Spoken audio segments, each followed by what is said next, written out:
Cinema शौकीन सबका स्वागत करता है। आज हम बात करने वाले हैं मेमोरी के बारे में। यह कहानी है एक कातिल की जिसका नाम है एलेक्स। लेकिन एलेक्स जब अपने एक मिशन को पूरा नहीं कर पाता है तब सारे कातिल उसके पीछे लग जाते हैं। कहानी की शुरुआत होती है और हमारे सामने मेक्सिको का दृश्य आता है और यहीं पर हम एक कार को देखते हैं। कार के अंदर एलेक्स है। एलेक्स पहुंचता है एक हॉस्पिटल के पार्किंग लॉट में। उसने हॉस्पिटल स्टाफ के कपड़े पहन रखे हैं। फिर वो गाड़ी से बाहर आता है और ऊपर जाने लगता है। तभी यहाँ पर एक और गाड़ी आती है और उसे एक आदमी बाहर निकलता है जिसके हाथ में एक बुके है। यह आदमी अपनी माँ से मिलने आया है जो इस हॉस्पिटल में एडमिट है। लेकिन जैसे ही वो अपनी माँ के पास जाता है एलेक्स उसके गले में एक रस्सी लगा देता है और उसकी माँ के सामने ही उसे मार देता है। फिर मारने के बाद वो अपनी रस्सी को लेता है और यहाँ से बाहर निकल जाता है और अपनी गाड़ी में आते ही किसी को संदेश भेजता है कि उसने काम को पूरा कर दिया। तभी दूसरी तरफ हम एक FBI एजेंट को देखते हैं जिसका नाम है विंसेंट। और विंसेंट के पास एक आदमी बैठा है जिसका नाम है पापा लियोन। ये लियोन का ही घर है और लियोन के पास ही उसकी बेटी बैठी है जिसका नाम है बीट्रिस। तभी विंसेंट कुछ पैसे देता है लियोन को और लियोन कहता है कि जाओ बीट्रिस वहाँ पर है। तब हमें पता लगता है कि वो अपनी बेटी से ही वेश्यावृत्ति का धंधा करवाता है। तब विंसेंट बीट्रिस को लेकर के आता है कमरे में, लेकिन वो बीट्रिस को कहता है कि तुम्हें डरने की कोई भी जरूरत नहीं है। तभी बीट्रिस आ जाती है विंसेंट के पास और उसके कपड़े उतारने लगती है। वो जैसे ही शर्ट का बटन खोलती है उसे पता लगता है कि विंसेंट ने यहाँ पर वायर पहन रखा है। तब वो भी डर जाती है और चिल्ला करके लियोन को यहाँ पर बुलाने लगती है। इसी बीच FBI की पूरी टीम चली आती है घर के अंदर। हर जगह पुलिस वाले फैल चुके हैं और इस चीज को देखते ही लियोन अपनी बेटी पर बंदूक तान देता है और सबको कहता है कि पीछे रहो वरना मैं इस लड़की का भेजा उड़ा दूंगा। तब धीरे धीरे विंसेंट आगे आता है और लियोन को समझाने लगता है कि उसे ऐसा करने की जरूरत नहीं है। पर लियोन सबको भरोसा दिला देता है कि वो अपनी बेटी को भी मार देगा। और जैसे ही बीट्रिस को इस बात का अंदाजा होता है वो लियोन के हाथ पे काटती है और मौके का फायदा उठा करके विंसेंट हाथ पकड़ लेता है लियोन का और दूसरी मंजिल से लेकर के नीचे कूद जाता है। तब नीचे गिरते ही लियोन की मौत हो जाती है। तब थोड़ी देर के बाद यहाँ पर विंसेंट का सुपरवाइजर आता है जिसका नाम है जेराल्ड। जेराल्ड विंसेंट को कहता है कि तुम्हारे काम करने का तरीका बिल्कुल गलत है। हमें लियोन जिंदा चाहिए था लेकिन हमेशा की तरह तुमने एक और लीड को खो दिया और लियोन को मार दिया। तभी दूसरी तरफ हम एलेक्स को देखते हैं जो मिलता है अपने हैंडलर से जिसका नाम है मॉरिसियो। तब मॉरिसियो बताता है कि तुम्हारे लिए एक और मिशन है और जैसे ही वो पैसे बताता है एलेक्स चौंक जाता है और कहता है कि ये पैसे बहुत ही ज्यादा हैं। तो मॉरिसियो बताता है कि ये काम भी बड़ा है, तुम्हें 2 लोगों को मारना है और उन्हें मारने के लिए तुम्हें अल्पासो जाना पड़ेगा।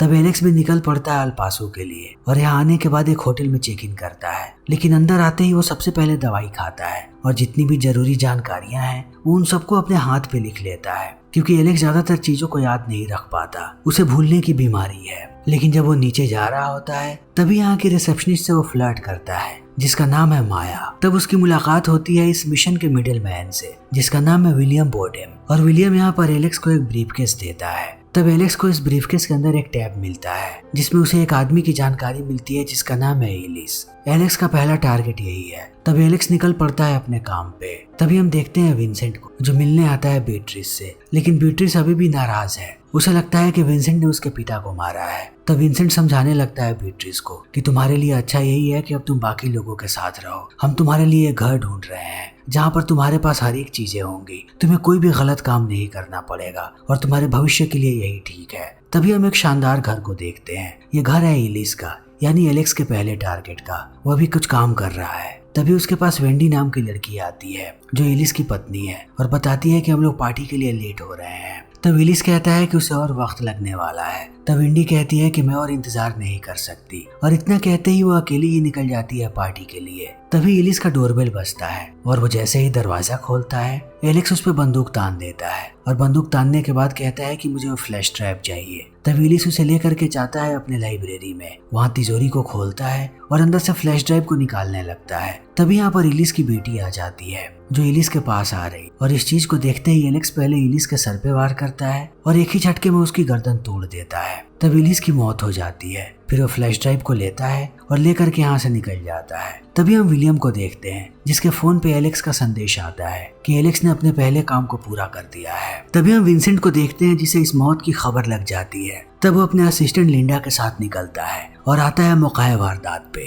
तब यहाँ पर इनकी मुलाकात होती है डिटेक्टिव डैनी मोरा से और विंसेंट का बॉस भी यहाँ पर होता है। तब ये लोग जाते हैं विंडी के पास और उससे पूछताछ करने लगते हैं। तब विंडी बताती है कि मुझे लगता है कि मेरे पति की मौत रॉबरी में हुई है, क्योंकि तिजोरी खुली हुई थी और उसमें से चीजें भी गायब है, यानी कि यहाँ पर कोई चोरी करने आया था और उसी बीच उसने मेरे पति को मार दिया। तभी हम एलेक्स को देखते हैं जो अपने भाई से मिलने जाता है। उसके भाई को अल्जाइमर है, वो बहुत ही ज्यादा बीमार है, वो किसी को भी नहीं पहचान पा रहा। तब एलेक्स उसे एक कॉइन दिखाता है ताकि उसके भाई को याद है, लेकिन तब भी वो कुछ भी याद नहीं कर पाता। तब एलेक्स निराश हो जाता है, वो अपने भाई को गले लगाता है और यहाँ से निकल पड़ता है। तभी हम विंसेंट के बॉस को देखते हैं जिसका नाम है जेराल्ड। जेराल्ड कहता है कि बहुत सारी समस्याओं का हमें सामना करना पड़ रहा है। चाइल्ड एक्सटॉर्शन केस में बीट्रिस का केस बहुत ही पेचीदा होते जा रहा है, इसीलिए हम ह्यूगो का ट्रांसफर कर रहे हैं। तब इस बात को सुनने के बाद ह्यूगो गुस्सा हो जाता है और कहता है कि मुझे इस केस पर काम करना है। मुझे पता है कि कुछ अमीर लोगों की नजर है इस केस पे, वो बहुत सारी चीजों को बदलना चाहते हैं और मैं जानता हूँ कि वो चीजें क्या है,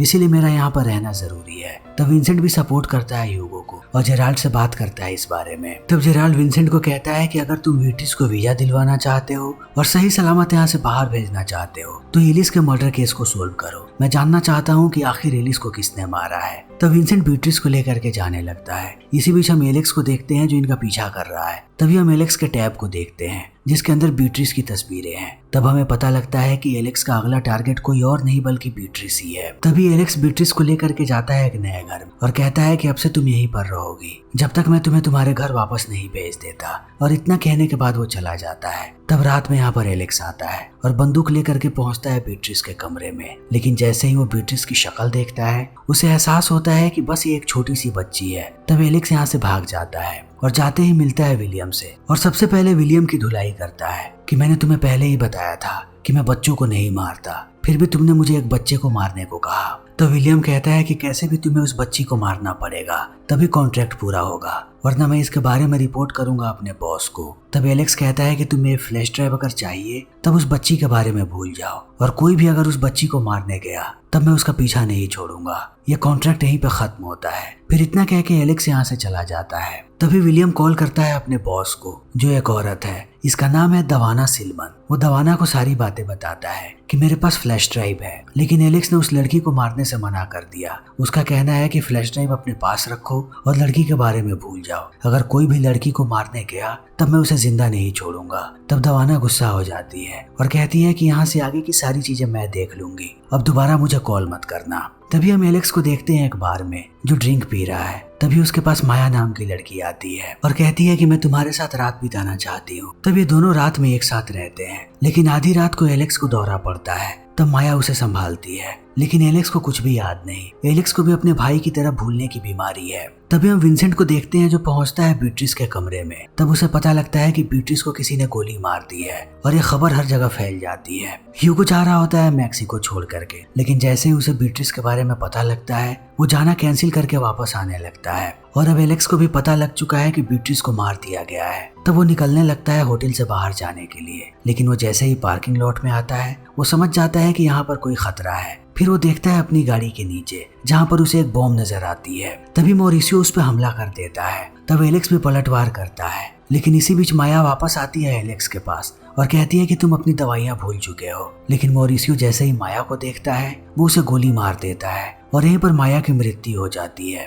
तब माया को मरा हुआ देखने के बाद एलेक्स आग बबूला हो जाता है। वो मॉरिसियो को पीटता है और उसे ला करके अपनी गाड़ी के सीट पर बांध देता है और माया की लाश को रख देता है गाड़ी की डिक्की में और थोड़ा आगे जा करके पूरी की पूरी गाड़ी को ब्लास्ट कर देता है। तभी हम विंसेंट को देखते हैं जो मोरा से बात कर रहा है। उसे पता लग जाता है कि ये गाड़ी ब्लास्ट हुई है और इन लोगों को लगता है कि इन सारे केसेस का आपस में ताल्लुकात है। तभी ह्यूगो पहुंचता है विंसेंट के पास और कहता है कि मैं इस केस पे काम करना चाहता हूँ। तो विंसेंट कहता है कि नहीं, तुम्हें केस से निकाल दिया गया है, तो जब तक हम ना कहें तब तक तुम यहाँ से दूर रहो। इसी बीच हम विलियम को देखते हैं। विलियम जिम में होता है। तभी उसके सामने एलेक्स आता है और सीधा उसके सर में गोली मारता है और गोली मारने के बाद सीधा जाता है विलियम के घर पे जहाँ उसे फ्लैश ड्राइव मिल जाती है। तब वो उसमें देखता है कि आखिर है क्या, जहाँ पर उसे एक रिकॉर्डिंग मिलती है। तब एलेक्स को पता लगता है कि एलिस ब्लैकमेल कर रहा था दवाना को। इसी फ्लैश ड्राइव में एक वीडियो है। वीडियो में हम दवाना के बेटे को देखते हैं जिसका नाम है रैंडी। रैंडी ने बीट्रिस का बलात्कार किया था और इसी चीज के लिए एलिस दवाना को ब्लैकमेल कर रहा था। तब दवाना ने बीट्रिस और एलिस दोनों को मरवा दिया। तभी विंसेंट, मोरा और जेराल्ड ये सारे लोग पहुंचते हैं विलियम की डेड बॉडी के पास। तो विंसेंट गुत्थी को सुलझाने लगता है और उसे लगता है कि शहर में एक कातिल घूम रहा है जो एक एक करके इन सारे लोगों को मार रहा है। वो कातिल यहीं का है और अगर हमें उसके बारे में पता लगाना है तब हमें ह्यूगो की मदद लेनी पड़ेगी। तभी हम रैंडी को देखते हैं जो बहुत ही ज्यादा डरा हुआ है। फिर वो जाता है अपनी माँ के पास। उसे लगता है कि अब उसे भी कोई मार देगा। तब दवाना रैंडी को कहती है कि अभी के अभी जिनेवा के लिए निकल जाओ, वहाँ तुम्हारे पास कोई भी नहीं पहुँच पाएगा। तभी विंसेंट सारे केस के फाइल को देख रहा होता है। तब उसे समझ में आता है कि बीट्रिस और माया को एक ही बंदूक से मारा गया है, लेकिन जिसने भी विलियम को मारा है वो अलग आदमी है। उसने अलग बंदूक से गोली चलाई है। इसका मतलब शहर में दो कातिल घूम रहे हैं जो अलग अलग लोगों को मार रहे हैं। तभी एलेक्स कॉल करता है विंसेंट को और उसे पूरी बात बताता है कि उसने बीट्रिस को नहीं मारा और ना ही माया को। मॉरिसियो नाम के आदमी ने उन दोनों को मारा है जिन्हें एलेक्स मार चुका है। तो विंसेंट जब बात कर रहा होता है तभी वो लिंडा को कहता है कि ट्रेस करो ये नंबर कहाँ पे है। फिर जब लिंडा ट्रेस करती है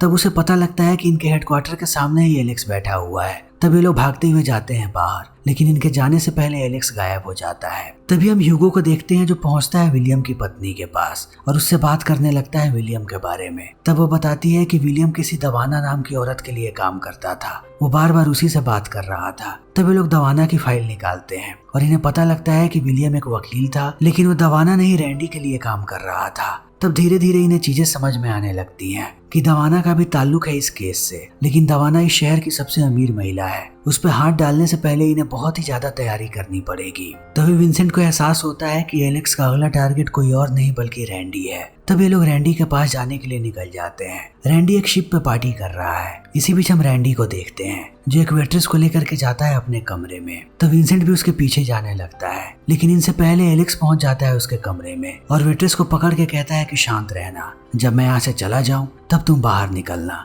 फिर इतना कहते ही वो जाता है रैंडी के पास, उसके सर पे तकिया रखता है और उसे गोली मार देता है। फिर यहीं पर रैंडी की मौत हो जाती है और उसे मार करके एलेक्स यहाँ से निकल रहा होता है। तभी विंसेंट की नजर उस पर पड़ जाती है और विंसेंट पीछा करने लगता है। इसी बीच उसे एक गाड़ी की अलार्म सुनाई पड़ती है, लेकिन विंसेंट जैसे ही गाड़ी के पास पहुंचता है एलेक्स उस पर बंदूक तान देता है। तो विंसेंट को समझ में आता है कि एलेक्स ने जाल बिछा रखा था। तब एलेक्स कहता है कि मैं तुम्हें मारना नहीं चाहता, मैं बस बुरे लोगों को मार रहा हूँ जो बीट्रिस के मौत में शामिल थे। तभी यहाँ पर ह्यूगो आ जाता है और वो बंदूक तान देता है एलेक्स पे, लेकिन विंसेंट शांत करवाता है ह्यूगो को। तभी एलेक्स विंसेंट की गाड़ी लेता है और यहाँ से भागने लगता है, लेकिन ह्यूगो उस पर बहुत सारी गोलियां चलाता है जिससे अब एलेक्स घायल हो गया है। तब थोड़ी देर के बाद वो अपनी गाड़ी बदलता है और सड़क के किनारे ही सो जाता है। उसी वक्त वहाँ पर एक पुलिस वाला आता है जो एलेक्स को जगा रहा है। तभी उसकी नजर पड़ जाती है एलेक्स के बंदूक पे और पुलिस वाला गोली चलाता उससे पहले एलेक्स मार देता है पुलिस वाले को और वापस पहुंचता है अपने घर, जो कि एक बेकरी है और बहुत दिनों से वीरान पड़ा हुआ है। तब वो अपने घाव पे मरहम लगाने लगता है। इसी बीच हम विंसेंट को देखते हैं। लिंडा एलेक्स की पूरी फाइल निकालती है। तब उसे पता लग जाता है बेकरी के बारे में जहाँ पर एलेक्स के पिता की मौत हुई थी और उसने अपने मौत की भी फेक खबर वहीं से फैलाई थी। तब ये लोग ह्यूगो को भेजते हैं कि वो जाए बेकरी। ह्यूगो जैसे ही बेकरी पहुंचता है उसे ये बात पता नहीं होती कि एलेक्स अभी भी यहीं पर है। तब एलेक्स छुप जाता है और ह्यूगो वापस आ जाता है और वापस आने के बाद कहता है कि उस बेकरी में कुछ भी नहीं है, सिर्फ कबूतरों की टट्टी पड़ी थी।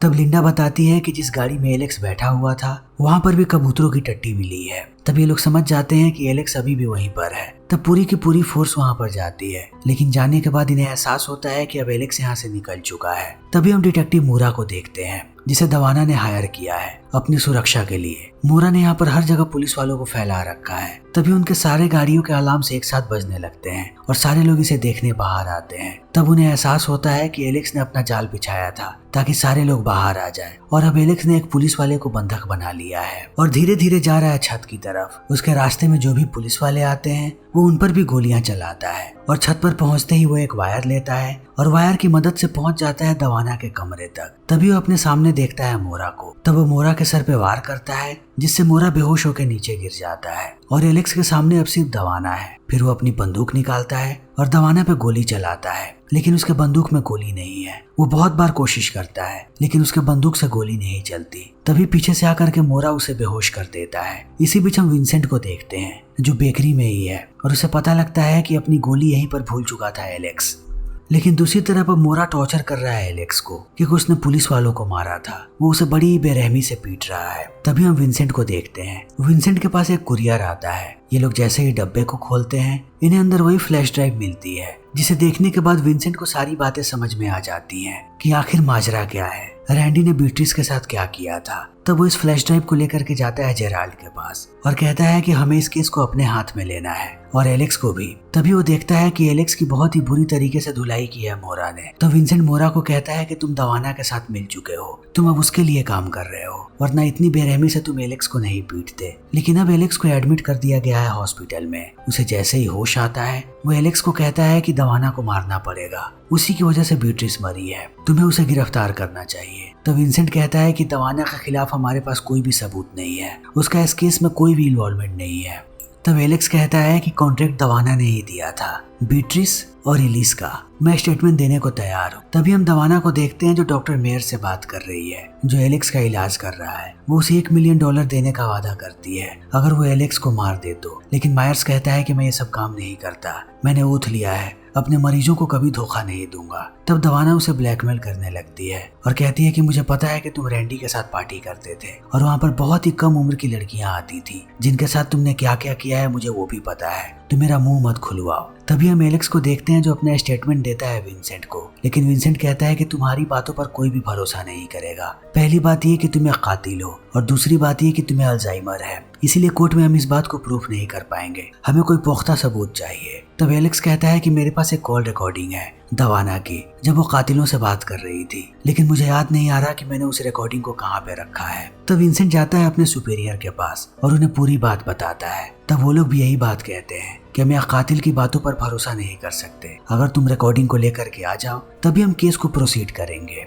तब वापस आता है विंसेंट एलेक्स के पास और कहता है कि याद करो आखिर वो रिकॉर्डिंग है कहाँ पे। लेकिन एलेक्स को अभी भी कुछ याद नहीं आता। तब यहाँ से विंसेंट बाहर चला जाता है। इसी बीच डॉक्टर मायर अंदर आता है। वो जैसे ही अपने इंजेक्शन को तैयार करता है एलेक्स समझ जाता है कि वो उसे मारने आया है। तब वो डॉक्टर को पकड़ लेता है और ये खबर हर जगह फैल जाती है कि एलेक्स ने डॉक्टर पे हमला किया है। फिर एलेक्स और डॉक्टर दोनों चादर ओढ़ करके बाहर आते हैं और ऊपर जो स्नाइपर बैठा है वो सूट वाले आदमी पे गोली चलाता है। तब उन्हें पता लगता है कि सूट वाला आदमी मायर है और डॉक्टर का कोट पहन रखा है यहाँ पर एलेक्स ने। तब एलेक्स भागता हुआ आ जाता है विंसेंट की गाड़ी में, उसके ऊपर बंदूक तानता है और कहता है कि दवाना ने ही डॉक्टर को भेजा था और अब अगला शिकार तुम बनोगे, क्योंकि अगर वो तुम्हें मार देगी तो केस खत्म हो जाएगा, बीट्रिस को इंसाफ तुम्हें ही दिलवाना है। और इतना कहने के बाद वो कहता है बैरी इज बैरी, और ये शब्द कहने के बाद वो जैसे ही गाड़ी से बाहर निकलता है पुलिस वाले उसे गोलियों से छल्ली कर देते हैं और इसी के साथ ये केस भी बंद होने लगता है। लेकिन जब विंसेंट अपनी चीजों को पैक कर रहा होता है तभी वो तस्वीरें देखता है एलेक्स की बेकरी का और देखता है कि बेकरी का नाम बेरी है। तब उसे याद आता है कि इन्हीं शब्दों को कहा था एलेक्स ने। फिर वो जाता है बेकरी के पास। तब भी अल्फाबेट के नीचे उसे रिकॉर्डिंग मिल जाती है और वो रिकॉर्डिंग को सुनाता है अपने सुपीरियर को, जिसमें दवाना कातिलों से बात कर रही है। वो सारे लोगों का नाम दे रही है जिन्हें भी उसे मरवाना है, लेकिन उसका सुपीरियर कहता है कि इतने सबूत काफी नहीं है, अब एलेक्स की भी मौत हो चुकी है, दवाना के पास इतने पैसे हैं कि वो इस केस की धज्जियां उड़ा देगी, हम इसे प्रोसीड नहीं कर सकते। तो विंसेंट गुस्सा हो जाता है, वो सबको गालियां बकता है, सरकार को भी। तब उसका सीनियर कहता है कि तुम्हें सस्पेंड किया जाता है, तुम जाओ थोड़ा आराम करो, जब तुम्हारा दिमाग ठीक हो जाए तब हम तुम्हें फिर से मौका देंगे। तो विंसेंट घर आ जाता है। तभी रात में उसके पास लिंडा आती है और लेकर के जाती है एक पार्टी में। इसी बीच हम देखते हैं दवाना को जो अपने घर पे ड्रिंक पी रही है। तभी एक आदमी आता है उसके पीछे, वो अपने चाकू को बाहर निकालता है और दवाना के गले को काट देता है। तभी पर दवाना की मृत्यु हो जाती है, लेकिन विंसेंट को इस बारे में कुछ भी नहीं पता, वो अभी भी क्लब में है। तभी हम उस कातिल को देखते हैं जो अपने कपड़ों को जला रहा है और उसके साथ साथ चाकू को भी खत्म कर रहा है। फिर जैसे ही वो अपने मास्क को हटाता है हमें पता लगता है कि ये ह्यूगो है, उसने सबका बदला ले लिया और अब वो शहर छोड़ करके भी जा रहा है। तब इसी के साथ ये फिल्म यहीं पे खत्म हो जाती है। दोस्तों, हमारी आज की ये वीडियो यहीं पे खत्म होती है। अगर आपको हमारी ये वीडियो पसंद आई हो तो इसे लाइक करें, शेयर करें और चैनल को सब्सक्राइब करें। Thank you.